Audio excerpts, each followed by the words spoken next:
캠페인은 한 분이 한 달에 1,000원을 후원해달라는 뜻이었습니다만 더 많이 보내주셔도 됩니다. 그리고 더 많은 분들이 후원해주시길 부탁드립니다. 후원금을 보내주시지 못하는 분들께 광고 시청을 부탁드립니다. 광고 1회당 베나TV의 수익은 1원입니다. 영상 하나당 광고 5개를 다 보시면 5원의 수익이 베나TV로 옵니다.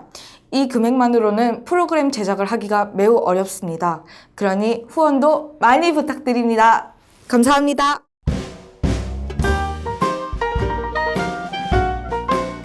네, 시청자 여러분 안녕하세요. 탈북자의 탈북하면서 힘들고 아팠던 경험을 탈탈 털어드리는 탈탈탈입니다. 오늘은 게스트로 조미영님 나오셨어요. 네. 안녕하세요. 안녕하세요. 네, 그리고 오늘 1일 MC, 보조 MC로 장현님이 함께 해주셨습니다. 네, 안녕하세요.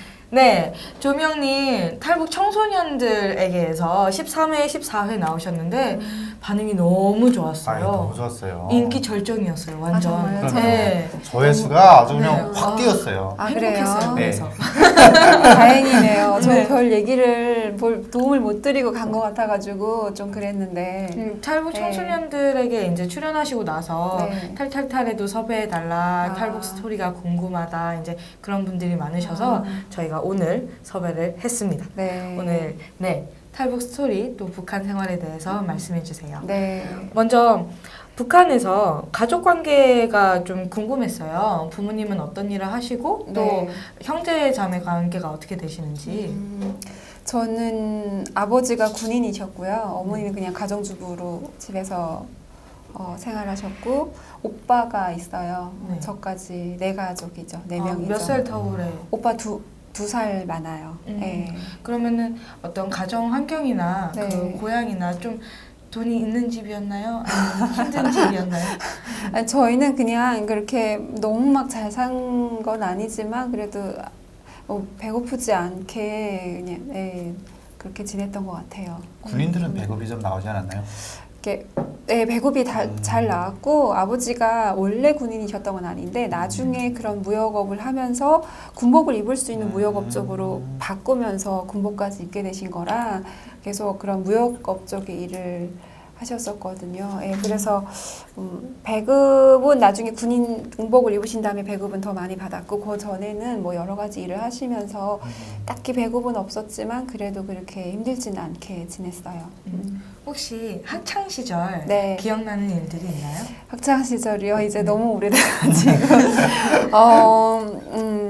기억나는 일들이 많죠. 제가 얼마 전에 저희 라디오 진행하는 그 프로에서 제 또래 친구들이랑 같이 뭐 학교 때 이랬지 저랬지 막 그런 얘기들 많이 했었거든요. 근데 얘기하다 보니까 좀 새록새록 나죠. 네. 생각이 나더라고요. 가장 기억에 남는 일. 가장 기억에 남는 건 제가 졸업할 때쯤 저희가 한 고등학교 5학년 때쯤 해가지고 북한에서 문신하는 게 막 유행이 됐던 적이 있어요. 눈썹 문신하고 그리고 네. 이 아이라인이라고 하죠. 네. 여기 라인을 하는데 반영구 화장. 네, 반영구 화장을 그래서 제 친구 하러 가재요. 네. 저는 사실 좀 이렇게 눈썹도 진하고 좀 진한 편인데 그래도 호기심에 하고 싶은 거예요. 그래서 따라갔는데 집에까지 가서 누웠는데 도저히 무서워서 저는 못 하겠는 거예요. 그래서 나는 못 하겠다. 그리고 그 친구만 하고 집에 갔는데 딱 보면 뭐 티가 나죠. 벌써 진하게 이렇게 눈하고 눈썹이 되어 있으니까 걔네 어머니가 빨래방망이를 들고 나와가지고 나까지 얻어맞아서 나까지 본인은 가지고 안 했는데요? 안 했는데 너네가 지금 나이가 어린 애들이 어디 이런 짓을 하고 다니냐 해가지고 내 친구 한 10대 맞고 내가 한 2대 맞고 그랬는데 나중에 이게 한국에 오니까 야, 내가 그때 안 한 게 정말 잘했다. 대부분 제 또래 온 친구들은 하고 온 친구들이 많아요. 왜냐면 그때 한때 정말 그게 유행이었거든요. 그렇죠. 근데 와서 다들 지우고 막 이러더라고요. 근데 다들 안 해서 후회하시는. 너무 네네. 다행이다. 네. 그것도 정말 이제 눈썹 모양대로 한 게 아니라 이제 그 초승달처럼 이렇게 동그랗게 하거든요. 유행인 눈썹 네, 모양이 네, 눈썹 눈썹 모양이 모양이 또 있었어요. 있고 네. 거기는 이렇게 두껍게 안 그리잖아요. 이렇게 그렇죠. 얇게 얇게. 그리고 그리고 아이라인도 이렇게 약간 뭐 화장해 보셔서 아시겠지만 네. 이렇게 끝을 이렇게 좀 눈꼬리를 빼줘야 되는데 이렇게 눈이 똑 떨어지게 이렇게 이렇게 작아 아이라인 보이는데 그러니까 네. 그렇게 아이라인 그려놓고 이래가지고 안타까워 진심으로. 대부분 와서 다들 대부분 지우더라고요. 그럼 조미영님은 학창 시절에 어떤 학생이셨어요? 저는 제 입으로 이런 말 하기 좀 그렇지만 사실 공부를 못했어요. 그래요? 이렇게 공부를 잘하는 편은 안 됐어요. 왜냐면 저희 어머니가 남자는 공부를 열심히 해서 간부로 이렇게 좀 가야 되고 여자는 예술을 해서 손에다가 흙 안 묻히고 살면 된다. 이게 저희 어머니 주의였어요. 그래가지고 저는 예술을 시키고 오빠는 완전 공부 쪽으로 저희 또 어머니가 그 뭐라 그러니 모자위원장이라고 해가지고 학부모 위원장 이런 네네네. 거를 하셨어요. 굉장히 그 한국에서 말하는 일명 치맛바람 센 네. 그런 열정적인 네, 엄마. 어머니셨거든요. 그래서 뭐 예술 쪽만 하면 된다 그랬기 때문에 숙제 검열도 오빠만 하고 저는 안 했어요. 그래서 저는 숙제에 대한 그런 부담감이 어렸을 때부터 없이 자라다 보니까 공부에 별로 좋아하지 않았죠. 네, 근데 별로 부담감도 없었고. 근데 선생님이 항상 저희 어머니가 학부형 위원장이어서 그런 얘기를 했는지 모르겠는데 가면 미영이는 이렇게 수업 시간에 장난도 많이 치고 공부를 잘 안 하는데 시험 보면 성적이 잘 나온다. 그런 얘기를 했다고. 똑똑한 학생이셨군요. 머리가 그렇게 나쁘진 않았나 봐요. 네. 그래서 어머니가 예술 쪽을 시키려고 하셔서 네. 그래서 이 성악 배우를 2년 동안 하게 되신 건가요? 사실은 북한에서는 가장 많이 하는 악기가 아코디언, 손풍금을 제일 많이 해요. 그리고 그 악기가 제일 많고 많이 쓰이고 하다 보니까 저는 초등학교 때 원래 어머니가 시키셨어요. 근데 악기를요? 악기를 시켰는데 저희 북한에서 그런 말 하는데 북한에서 음악 선생님들은 다 약간 이런 말 되게 좀 무서워요. 네, 괜찮아요. 좋게 말씀하세요. 말하면 무서운 거고 나쁘게 네. 말하면 사이코라고 얘기할 정도로 북한 그러니까 음악 선생님들은 그러니까 예술 쪽 하는 여자들이 되게 못됐어요. 네. 예, 약간 히스테리도 좀 아주 있고 그냥. 또 그래야 또 예술을 잘하는 부분도 어느 정도 있는 것 같아요. 보니까 모든 사람이 다 모차르트고 베토벤이고 그러니까 좀 음악 선생님들은 이렇게 성격 유한 선생님이 별로 없어요. 굉장히 이렇게 독하고 무섭고 말 한마디에도 굉장히 무섭게 하고 그러시거든요. 그러다 보니까 어린 마음에 너무 상처인 거예요. 그리고 이만한 막대기가 있어요. 이렇게 가까이 오지도 않아요. 연습이 끝나면 저희가 한 4시간 정도 연습을 하고 끝나면 검열을 받아요. 정말 정적이 고요한 정적이 흐르는 데서 한 명씩 돌아가면서 그날 연습한 거를 하는 거예요. 한 40명 정도가 앉아 있는데 정말 덜덜덜덜 떨려가지고 제대로 하지도 못해요. 근데 선생님이 가까이 오시지도 않고 이만한 막대기로 하나 틀릴 때마다 손가락을 딱 내리쳐요. 그러니까 진짜 그리고 말은 또 정말 그런 막 속을 후욕하는 말을 하시고 또 몸은 몸대로 얻어맞고 이러니까 어렸을 때는 가기가 너무 무섭고 싫은 거예요. 근데 저희 어머니가 너무 열성적이어가지고 맨날 선생님 도시락 냈고 이렇게 해가지고 막 도시락 이만큼씩 싸줬어요. 그럼 내가 그거를 친구 집에 가가지고 친구들 다 같이 나눠 먹고 선생님한테 주지 않고 안 주고 거기 가지도 않고 그랬는데 결국엔 엄마가 이제 눈치를 채셔가지고 오빠한테 매일 가서 미영이가 거기 가서 연습을 하나하나 같은 학교니까 감시해라 그런 거예요. 근데 오빠가 자기도 어렸으니까 뛰어노느라고 맨날 감시를 못해요. 까먹어. 그러고는 어느 날은 갔다 그러고 맨날 갔다 그러기 그러니까 어느 날은 안 갔다 그러고 오빠는 오빠대로 거짓말을 하셨군요. 그래서 결국에는 저희 진짜 무서운 저희 어머니가 어렸을 때 정말 무서웠어요. 그래서 어머니 말 한마디면 저희가 다 아주 고분고분한 양이 됐었는데 하루는 제가 너무 안 간다 그러니까 따라오래요. 그래서 그때 수남하고 송평 쪽에 개천이 흘러요. 북한은 수성천이 흐르죠. 그러니까 수남, 포항, 송평 그 사이사이 다 개천이 흐르는데 거길 데려가는 거예요. 저 들어가래요. 물에요? 물에. 네. 그때가 혹시 날씨가 근데 날씨는 정확히 기억이 안 나는데 정말 뭐 들어가기 전부터 이미 저는 엄마가 따라오라고 한 순간부터 덜덜덜덜 지금 떨면서 따라가는데 거기 수성천 가가지고 들어가려는 거야. 그래서 그냥 들어갔어요. 네. 그래서 막 강물로 막 걸어 들어가니까 엄마가 다시 나와 소리 지르시는 거예요. 안 들어갈래 이러길 바랬는데 안 들어가고 막 이럴 줄 알았는데 제가 그냥 싱싱 들어가니까 너무 수동적이었구나. 들어가니까 나와 이렇게 소리를 치셔가지고 그 이후로 가란 말은 안 하셨어요. 소조 가란 말을. 그리고 아코디를 완전 접었죠.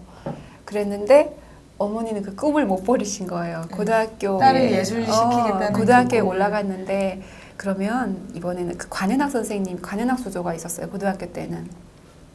관현악 소조는 선생님이 남자 선생님이에요. 그러니까 선생님 잘해주실 거야. 이러면서 저를 관현악 소조에 보냈어요. 제가 그때 바이올린을 시작을 했어요.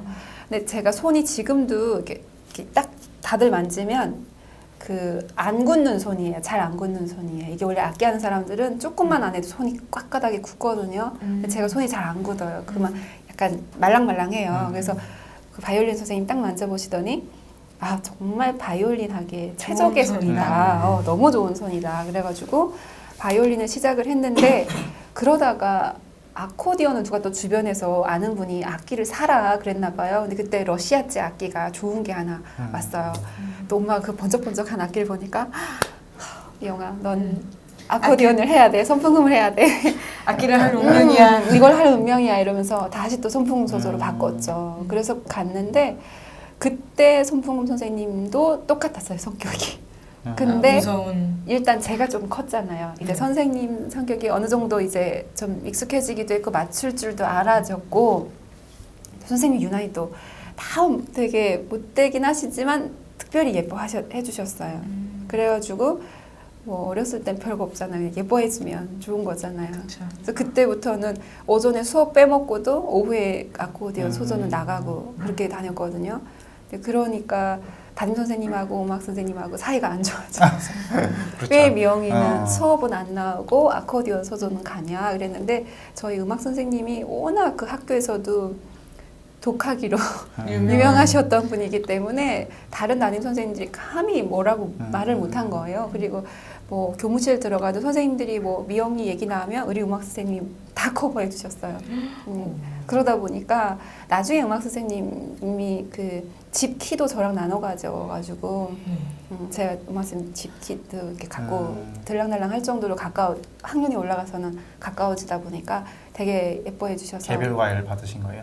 개별 과외도 했죠. 거기는 그 연습이 한 4시간 정도를 해요. 그리고 끝나면 아이들은 다 집에 가고 따로 남아가지고 뒤에 저녁을 선생님이랑 엄마가 싸준 도시락을 제가 같이 나눠 먹고 이번에는 그리고 선생님이랑 먹고. 넣고 그리고 또 한 1시간 정도를 더 하다가 근데 힘들지 않으셨어요? 뭐 되게 저희 동생들이 이제 아코디언을 했었거든요. 근데 어깨가 진짜 어깨 깡패예요. 이거 하는 게 엄청 너무 무겁잖아요. 힘들거든요. 이게. 그치. 이게 병이 있어요. 어렸을 때 손목을 시키면 안 돼요.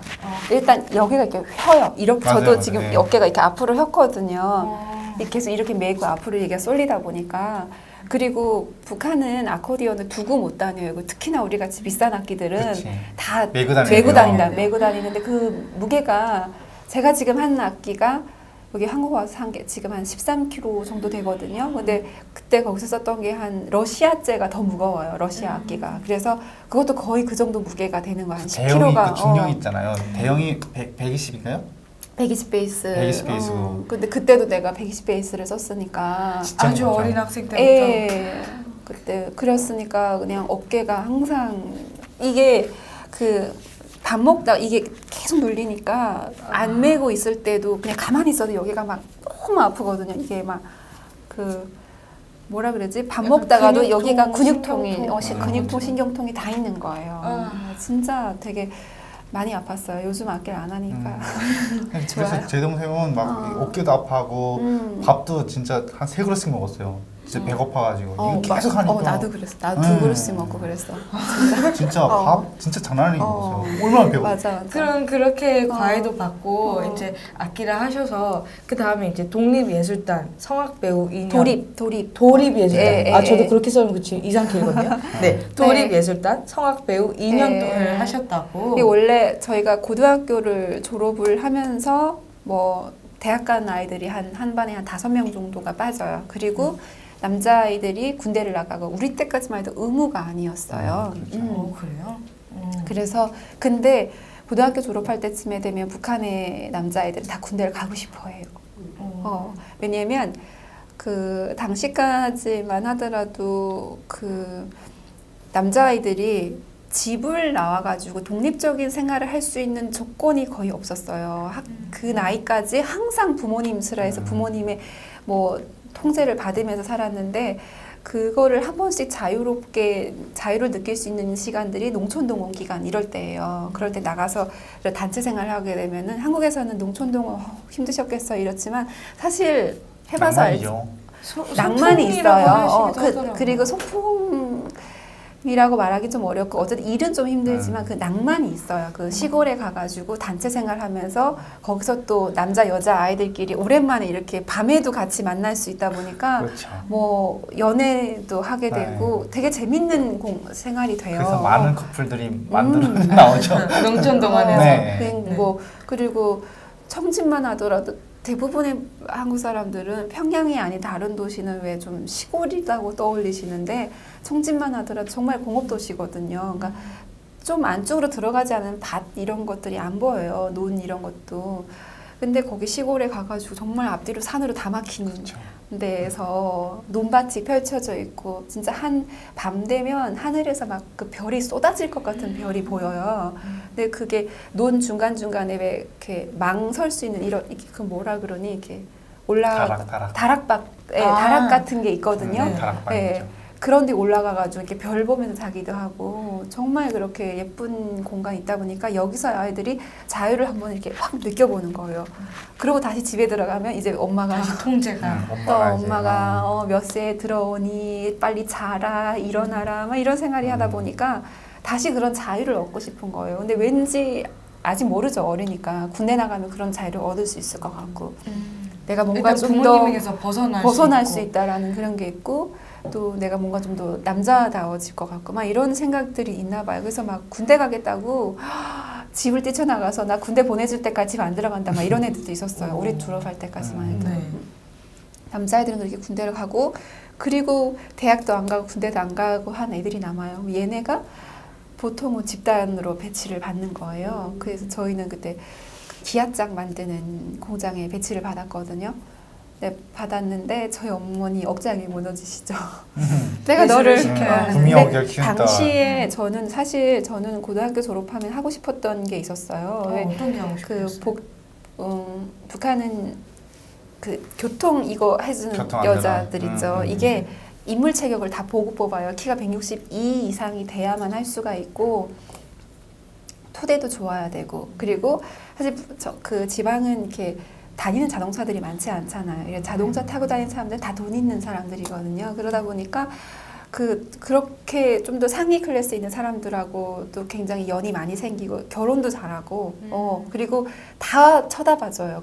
예뻐요. 그 옷이 여기서는 하늘색 촌스러울지 모르지만 당시 거기 있을 때까지만 해도 그걸 하고 싶었어요. 근데 내가 고등학교 졸업할 때는 이미 오빠랑 아빠가 한국에 가 계신 상태여서 이미 서류에 행불이라고 되어 있었던 거예요. 나는 그거 안 하면 저희 아버지 그 회사가 도안정구 안에 사무실이 있었어요.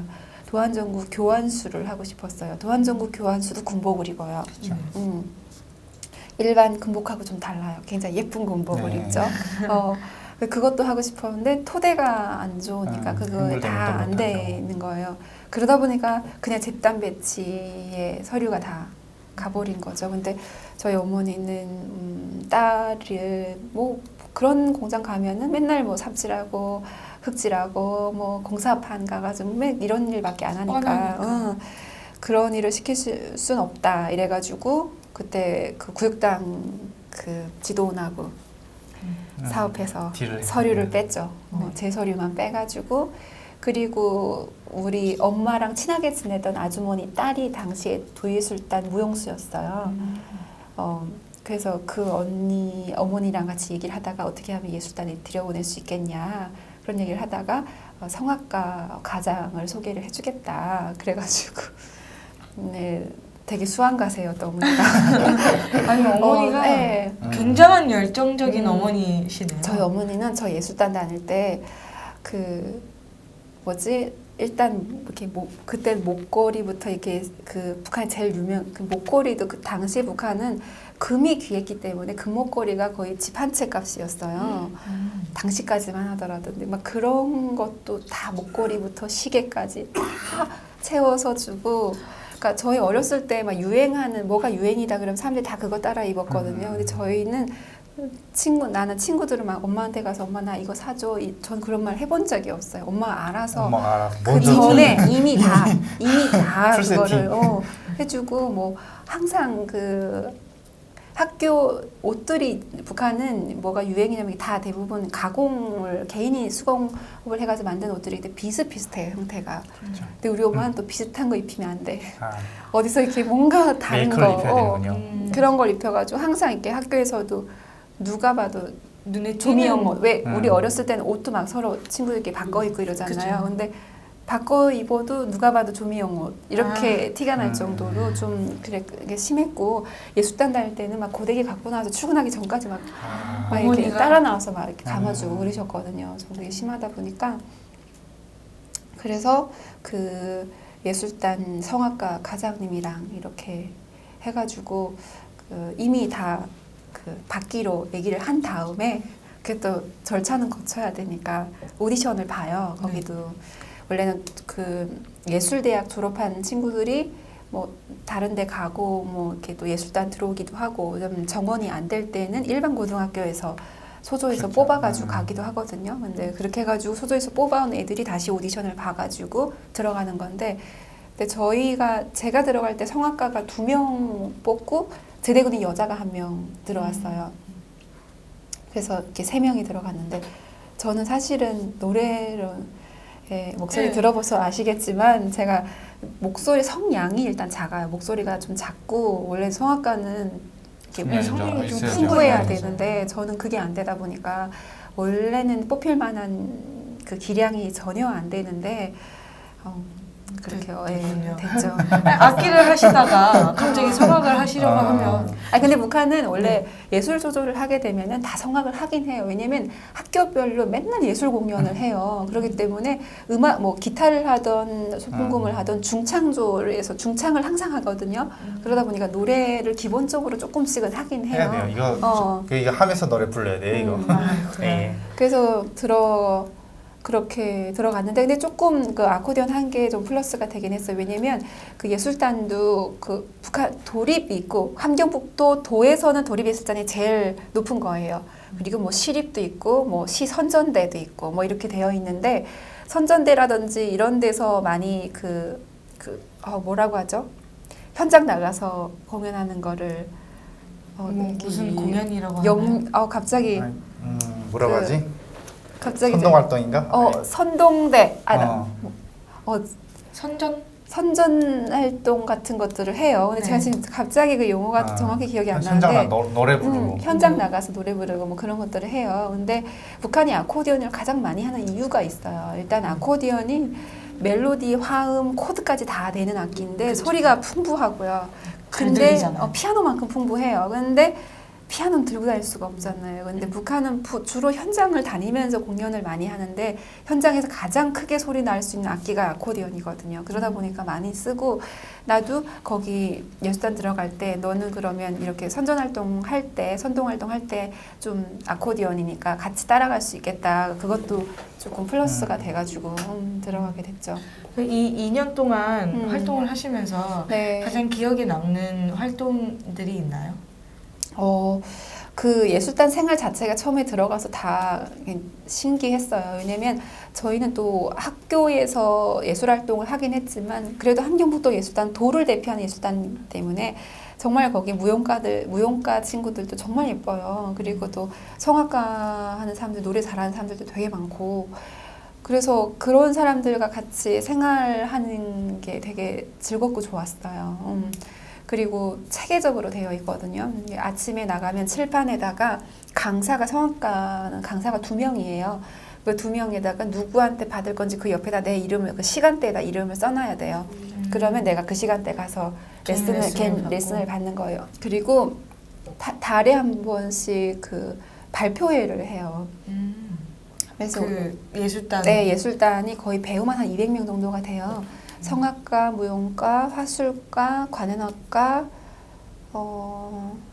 그리고 뭐 무대 미술 장치 이런 것들도 있어요. 뭐 이렇게 해가지고 주로 있는데 규모가 좀 크네요. 도예술단, 함경북 도를 대표하는 건물도 예술단이기 굉장히 때문에 커요. 건물이 도예술단은 예술단 건물이 있고 그 앞 거기에 극장이 딸려 있어요. 거기서 영화 상영도 하고 공연도 하고 다 맞아요. 해요. 그래서 그 극장에서 하는 거예요. 극장에서 네, 개인 달마다 이제 발표를 하는데 그 성악가들은 마이크 없이 해요. 생목으로 거기까지 울려야 돼. 그 객석까지. 세상에. 그러니까 정말 그 전 되면 덜덜덜덜 떨리죠. 그 전부터. 그래서 어떻게든 그 월차 발표 될 때쯤 돼가지고 몸이 아파서 못 나간다 그러고. 어떻게든 빼려고. 어떻게든 안 하려고 막. 진짜. 근데 그게 월차 발표라고 해도 모든 사람이 다 하진 않거든요. 그러니까 월에 한 번씩 하는데 그때마다 자기 당번이 돌아오는 사람이 하다 보니까 매월 나한테 돌아오진 않나요? 한 6개월, 7개월, 8개월에 한 번씩 돌아오거든요. 그럼 그때마다 하게 되는 거예요.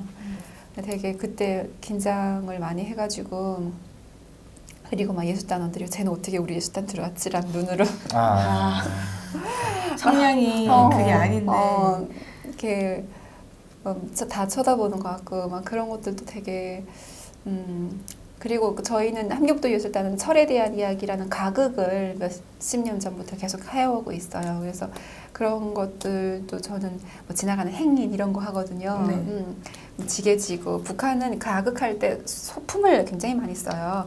소품이 여기서처럼 소품 하나 만드는데 다 돈이죠. 여기는 이런 거 하나 만든 돈 안 들어요. 거기는 다 집에서 갖고 오고. 극단에서 다 마련을 해줘요. 그래요? 극단에 다 해줘요. 예. 왜냐면 좋네요. 그 극단 안에 소품 하는 사람들이 다 있기 때문에 담당. 그리고 소품하는 사람들은 자재를 다 받는 공장이 또 다 되어 있기 때문에 그 자재를 받아서 소품을 만드는 거여서 뭐 따로 뭐 돈이 들어가진 않아요. 이제 그 가격 자체가 이제 김일성 찬양의 그치, 다 체제 선전용이고 뭐 우상화 선전용 그런 것들이기 때문에 그렇게 다 진행이 되고 그리고 들어가면은 개인 사물함을 주는데 그 개인 사물함에 한복, 드레스 다 있어요. 그리고 들어가면 가야금도 배우고 장구도 배우고 성악까지만 다 배워요. 성악도 전반적으로 모든 예술 예, 활동을 대부분의 다 예술을 다 배워요. 그리고 화장품도 세트로 다 나와요. 물론 예, 안 좋은 거죠. 예. 홍래영인가요? 봄향기?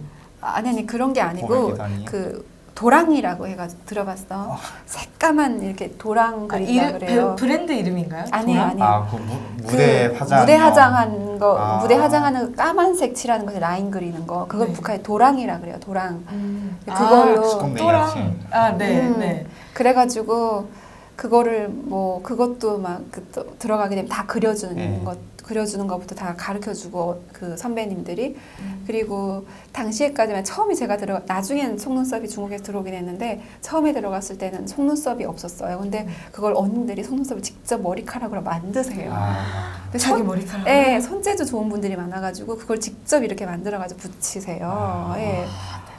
또 그런 것도 만들어서 팔기도 하고 그리고 예술단 들어가게 되면은 그 암암리에 여기서 7, 80년대 그랬다고 하더라고요. 외국에서 들어온 그런 옷이라든지 신발 이런 것들을 그 파는 사람들이 있어요. 그런 정보들이 그 예술단 사람들한테서 돌아요. 그래서 그런 것들도 일반 사람들이 안 입는 옷들 그런 거 비싼 거 우리는 사가지고 입고 그리고 출퇴근이 같은 시간대에 하다 보니까 도예술단 앞은 항상 남자들이 와 있어요.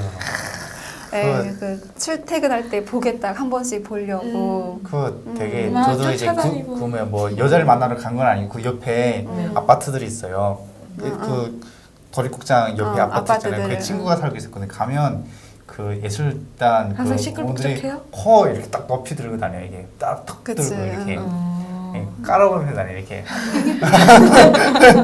역시 조미영님. 그 약간 이렇게 네. 좀 그 같이 예술단 사람들끼리 이렇게 쫙 이렇게 한 몇 명씩 무리지어서 다니면 진짜 사람들이 다 쳐다봐 줘요. 좀 아무래도 튀겠네요. 무용가 언니들 예쁜 언니들 워낙 많고 그렇죠. 그러니까 저도 그런데 끼어서 다니다 보면 저도 덩달아 한 번씩 이렇게 한 번씩. 시선을 받고 그러니까 굉장히 이렇게 도도하게 다니죠. 다니죠. 도도하게 다니죠. 그래서 그 주변에 항상 남자들이 있어요. 만나려고. 뭐 쫓아다니기도 하고. 되게 많죠.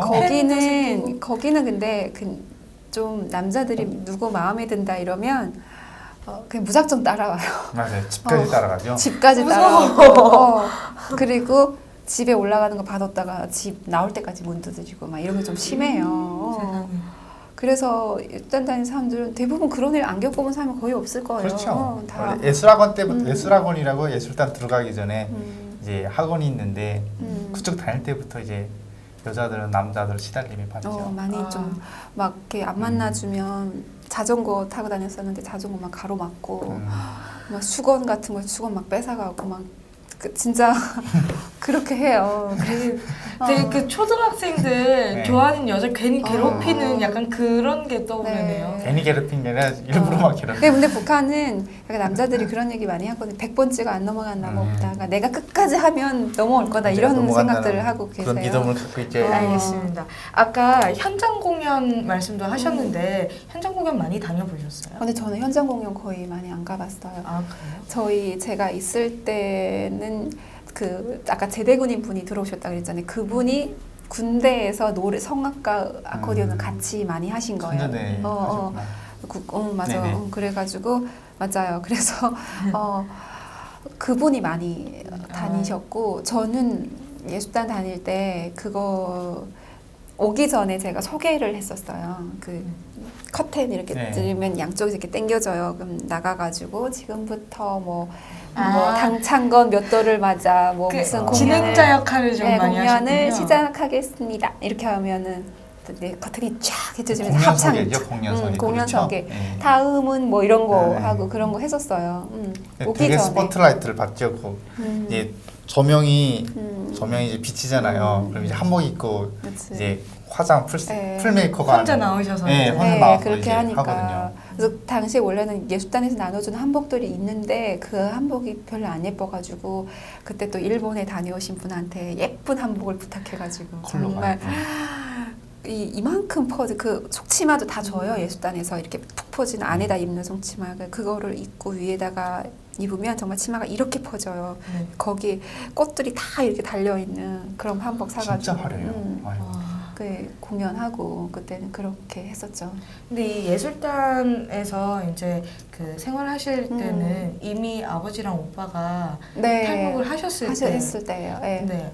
그 몇 살 때 종영님이 몇 살이었을 때 탈북하셨어요? 제가 4학년 때 제가 고등학교 4학년 때 오빠가 6학년이었잖아요. 오빠는 이미 졸업반이었을 때거든요. 근데 아버지가 먼저 가셨어요. 저희 아버지가. 근데 저희 아버지가 그 아까 말씀드렸지만 군인이셨거든요. 근데 무역 일을 하는 군인이셔가지고 좀 일찍 그 눈이 뜨였군요. 외부에 대해서 눈이 뜨셨죠. 제가 어렸을 때 기억이 나는 게 있는데 저 어렸을 때 90년대 한 초중반까지만 하더라도 북한에서 이 한국의 영상을 보여주는 게 있었어요. 데모하는 영상. 그런 게 확실히. 나와요.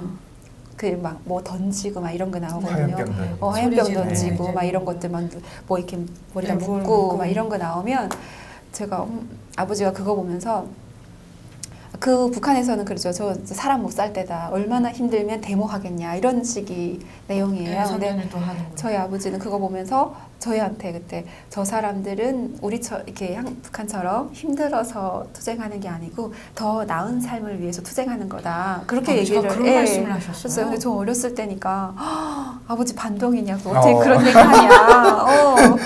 그건 맞아요. 다 그랬어요. 그랬죠. 그랬는데 지금 생각해 보면 아버지가 좀 일찍 그런 쪽으로 알고 대단하시네요. 계셨던 것 같아요. 그래서 저희 어머니한테 내가 먼저 가겠고 딱 3년만 기다리면 내가 데리러 오겠다 이렇게 약속을 하셨대요. 근데 저희 어머니는 또 그 북한 항상 아이들 입조심 지켜야 되거든요. 괜히 나가서 말 그렇죠. 실수하면 안 되니까 우리한테 얘기를 안 했더라고요.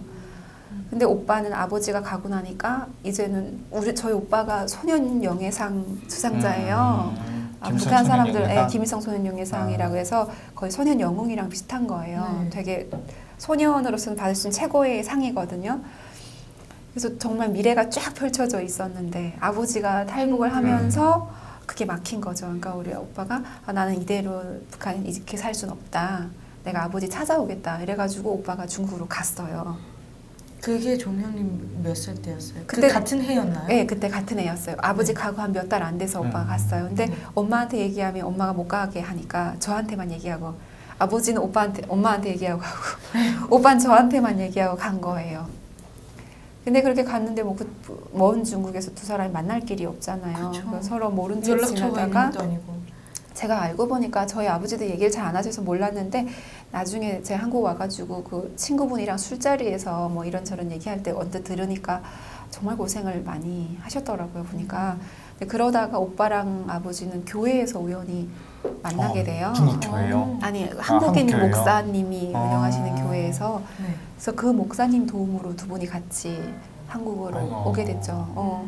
그리고 저랑 엄마는 북한에 있었는데, 사실 저희는 아까도 얘기했지만 아버지 가기 전까지는 군복 입고 계셨기 네네. 때문에 그래도 좀 괜찮게 100% 쌀이 나왔어요. 그러니까 그 배급이 아직 배급이 100% 나와요. 네네. 그래서 그렇죠. 그 정말 그게 상황이 진짜 다른 게요. 배급이 다 받으면 쌀이 굉장히 많아요, 생각보다. 저희 아버지 가고 나서 저랑 엄마랑 별 밥을 안 먹어서 포대로 받아온 그 쌀이 싹 벌레가 나가지고 그 하얀 벌레가 다 나고 막 그랬거든요. 근데 아버지 가고 나서 6개월 후에 이 사람들이 알게 된 거예요. 와가지고 배급 받은 거 다 내놓으라는 거예요. 네. 그래서 저희 엄마가 그때 나는 우리 엄마를 다시 봤지. 원래도 엄마를 무서워하긴 했지만 어머니가 정말 내가 그분들 앉혀놓고 내가 지금 남편 잃고 자식 잃은 것도 내가 가슴이 아프고 내가 지금 그런 쌀을 그런 걸 할 여력이 없다. 근데 지금에 와가지고 사람을 위로해도 모자랄 판에 와서 쌀을 내놓으라는 게 말이 되냐 막 앉혀놓고 막 교양 사업을 오히려 근데 그 사람들이 알았다고 돌아갔어요. 네. 그래서 우리 원래 6개월 쌀을 반납해야 되는데 반납 반납 안 안 하시고. 했어요. 네, 네. 그거 반납 안 하고 그리고 이렇게 저희는 지내고 어머니 그때부터 장사 시작해가지고 장사를 하시면서 저랑 엄마는 지내다가 그러면 네. 아버지랑 오빠 없이 어머니랑 이제 둘이 생활할 때는 네. 좀 많이 힘들고 좀 그랬나요? 그러니까 처음에 갔을 때 힘들었어요. 아버지랑 오빠 가고 나서 사실 저희 집이 그 오빠도 영예상 받았고 뭐 제가 예술단 다녔고 저희가 조선소 간부산택 살았는데 조선소 사람들만 사는 데에 저희는 그 집을 사서 들어간 거기 때문에 그 주변에서 이렇게 다 알았죠, 아무래도. 그랬는데 아버지도 없어지고 오빠도 없어지고 그게 이제 소문까지 쫙 나다 보니까 사람들이 다 지나가면 다 쳐다봤어요. 수근수근 막 거리고. 그때 내가 고등학교 이제 5학년 됐을 때죠. 그러니까 제가 그때 그다음부터 너무 마음이 힘든 거예요. 어렸을 때니까 되게 그때 많이 싸웠어. 예민해져가지고 누가 조금만 건드려도 바로 막 예민하게 반응하고 막 해가지고 막 싸우고 그때 그렇게 좀 힘들어 했는데 그리고 좀 안정을 찾았어요. 어머니가 되게 많이 힘들어 하셨죠. 많이 힘들어 몇 하셨는데 년 동안 없이 사신 거예요? 아버지랑 근데 오빠랑. 오빠가 없어지니까 엄마가 어떻게 알게 네. 됐냐면 내가 농촌 지원 가 있는데 네. 엄마가 아프다고 집에 가보라는 거예요. 그래서 네. 중간에 나왔어요. 집에 가보니까 우리는 집에 딱 들어가면 원래 그 아파트는 문을 다 닫아 걸어요. 당시까지만 해도 문을 닫아 안 걸었어요. 일반 아파트들은. 근데 그 아파트는 우리 이사 가자마자 다들 그렇게 문 닫으면 쫙쫙 다 닫아 걸더라고요. 그래서 거기는 원래 그러고 살았는데 난 집에 오랜만에 딱 갔더니 농촌지원 갔다가 문이 이렇게 열려 있는 거예요. 그래서 이상하다. 그러고 들어갔는데 엄마가 정말 이렇게 얼굴이 돼가지고 여기다 흰띠 두르고 거의 실신해가지고 쓰러져 있는 거예요. 그래서 보니까 오빠가 중국 갔는데 잡혔대요. 잡혔는데 잡혀서 어떤 건물에 있다가 오빠가 또 거기 있는 애들을 다 추동해가지고 그 3층인가 몇 층인가 되는 데서 이 옷으로 이거 끈을 묶어가지고 탈출했다는 거예요. 그것도 또 주동분자라고. 그래가 청년동맹에서 영예상을 받으러 온 거예요. 아, 이게 반납하라고. 반납하라고. 그러니까 반납하라고 말 안 해요. 또 아. 거기 있는 사람들도 반납하라는 말은 안 하고 잘 보관하고 있다가 돌아오면 우리가 다시 돌려주겠다. 그러면서 내놓으라는 거예요. 저희 어머니가 사실 그 영예상 받는 게 아들이 하는 거 절반, 어머니 몫이 절반이에요. 그렇죠. 어머니가 뒤에서 이렇게 하는 게 되게 그럼요. 그거 한번 받게 하려고 얼마나 노력을 했는데 막 어머니 지금 정신이 또 엄마 막 자기 못 살겠다고 난 죽어야겠다 막 그래가지고 그때 어머니랑 나가서 막 점도 많이 보러 다니고 잘 살아있나? 그렇게 해가지고 어머니 많이 다독여 드리고 그래서 어머니가 그때 장사를 시작하면서 그때부터는 저희가 둘이서 먹고 살아야 되니까 아버지 도움 없이 그렇죠. 살아야 되니까 장사를 시작했는데 신기하게 또 장사가 너무 잘 처음 해보는 장사인데 너무 잘된 초보한테 거예요? 무슨 그렇게 신이 뭘 주나 봐요 선물을. 아, 원래 초심자의 네, 행운이라는 게 있잖아요. 있나 봐요 네. 정말로. 정말 어머니가 그때 장사 너무 잘 돼가지고 어떤 품목을 하셨어요? 공업품 다 하셨어요. 그래서 어머니는 장마당에서 장사를 하시고 그 청진에 저기 송평 남청지 라남에서부터 라남구역. 신암구역까지 있는 각 구역 상점들이 북한에 있거든요. 그 구역 상점들이 물건 다 넣고 한 번씩 가서 수금은 쫙 해오고 물건 네네. 주고 수금해오고 엄마는 또 장마당에 장사하고 그러다 보니까 장사가 너무 잘 됐어요.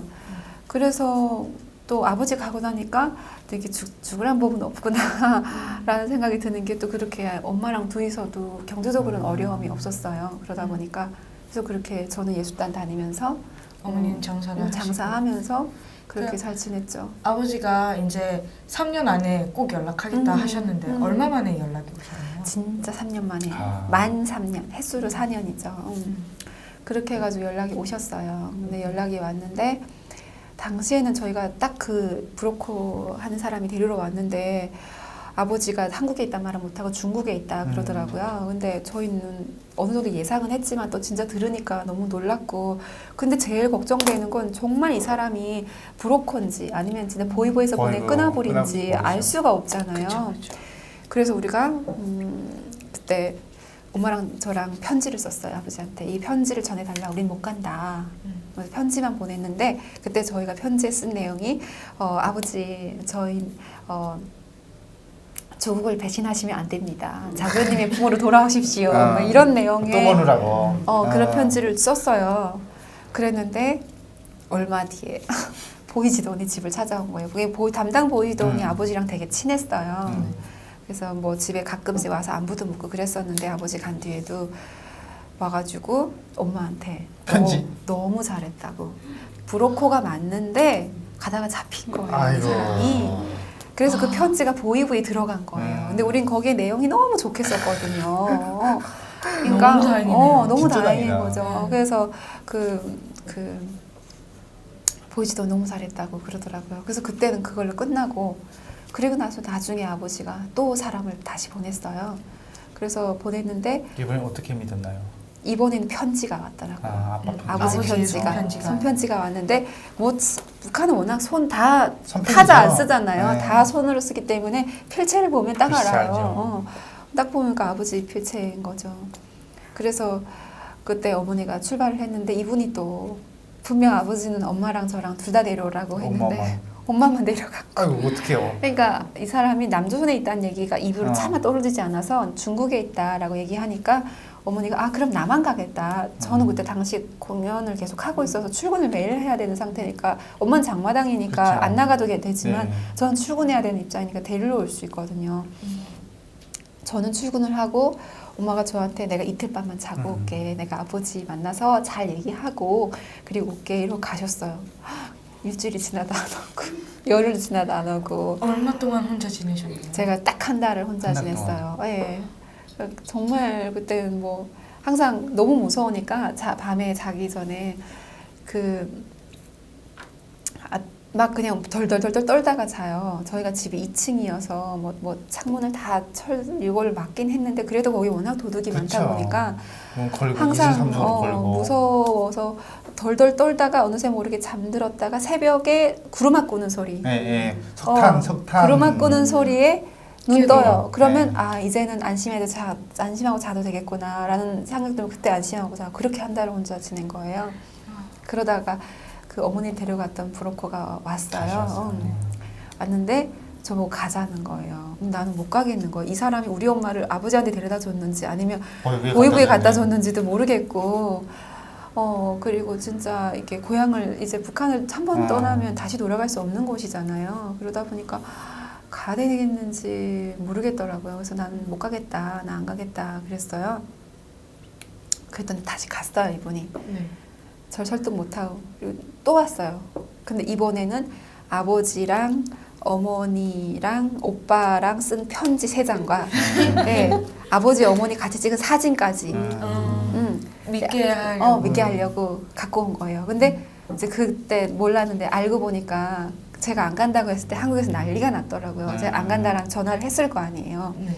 저희 아버지 당시 교회에 그런 회사를 다니셨는데 모든 교인들이 기대했대요. 새벽 기도 그것도 기도를요? 새벽에 나와서 미영이 오게 해달라고 기도하고 저희 엄마는 당시 국정원 들어가 있었는데 국정원에서 딸이 안 오면 난 다시 가겠다고 막 울고불고 매일 울고불고 난리를 부리고 아빠는 막 가운데서 어찌할 바를 모르고 이러니까 다들 손편지 써가지고 그리고 당시 어머니랑 사진을 찍을 수 없는데 어머니 사진을 국정원에서 받아가지고 오빠 사진 엄마 사진 다 합성해가지고 혹시 편지 내용 기억나시나요? 뭐 한국이란 말은 없어요. 남조선이란 말은 없는데 여기 꼭 와야 되고 같이 잘 지낼 수 있다라는 그런 내용의 편지였는데 그냥 진짜 오빠 필체, 엄마 필체 다 아니까 그냥 보자마자 눈물이 뚝뚝뚝뚝 떨어지더라고요. 근데도 난 용기가 안 나는 거예요. 또 편지를 써서 보냈어요.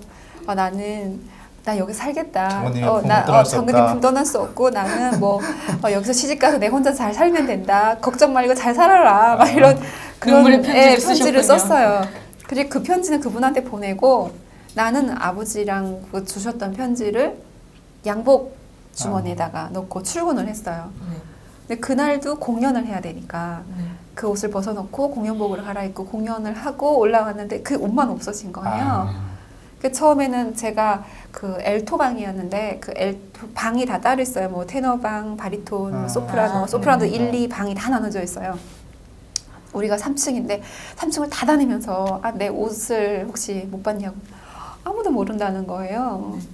그 편지가 들은 그렇죠. 그 처음엔 그걸 생각 못했어요. 근데 옷만 누가 워낙 남자들이 장난을 잘 치니까 장난치느라 숨겼겠거니 아무 생각 없었어요. 그때까지만 해도. 근데 옷이 다 없으니까 그제서야 생각이 난 거. 맞다. 내 옷주머니에 편지 있는데 내가 이 편지가 나오면 난 진짜 오도 가도 못하고 죽겠구나라는 생각이 드는 거예요. 그래서 안 되겠다. 난 가야겠다. 생각하고 퇴근하는데 구석에 몰리니까 갈 생각이 들어. 퇴근하는데 그 전화가 없을 때인데 그 아주머니가 제가 분명 보내드렸는데 가라고 갔는데 안 가고 우리 예술단 앞에 그 대문 앞에 쭈그리고 앉아 계신 거예요. 진짜 다행이다. 그래가지고 내가 막 뛰어가서 가자고 아주머니 지금 출발합시다. 당장 출발합시다. 그래서 그날 밤에 그날 출발 못했구나. 근데 그날 출발 못했고 그날 갑시다. 그래가지고 내일 출발하기로 하고 그날 예술단의 친한 친구들 저희 예술단 바로 뒤에 굉장히 유명한 개고기집이 있어요. 네. 그게 마곡동인가요? 무슨 동이죠? 동 이름 정확히 모르겠는데 거기가 또 되게 유명한 식당들이 밀집되어 있는 데예요. 그 식당 가가지고 정말 집에 있는 돈이 다 내 거니까 다 꺼내가지고 막 엄청 막 이렇게 한 상 사주고 그리고 저녁에 고등학교 때부터 친한 친구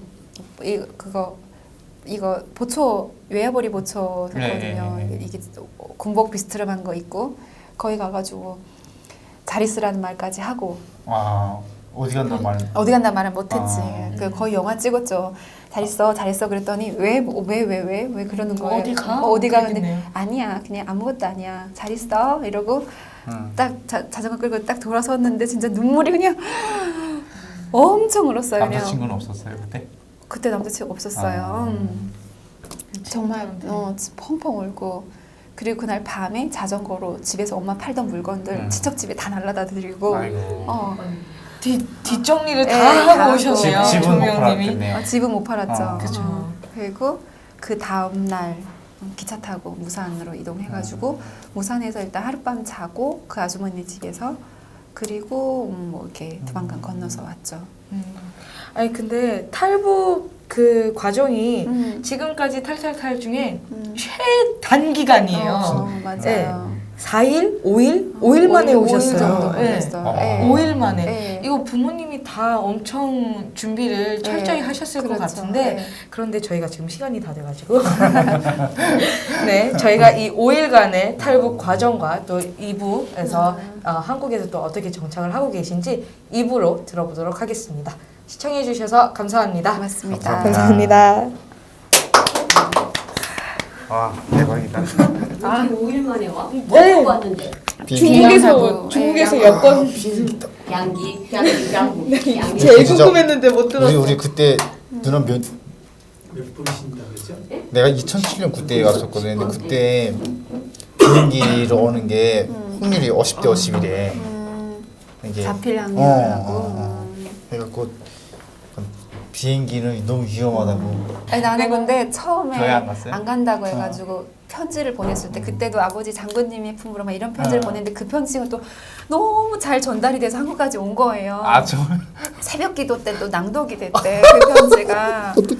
장군님 어쩌고 저쩌고 그 장군님의, 편지가요? 그래서 막 처음에 오니까 교인들이 장군님 품을 떠나서 어떻게 왔냐고.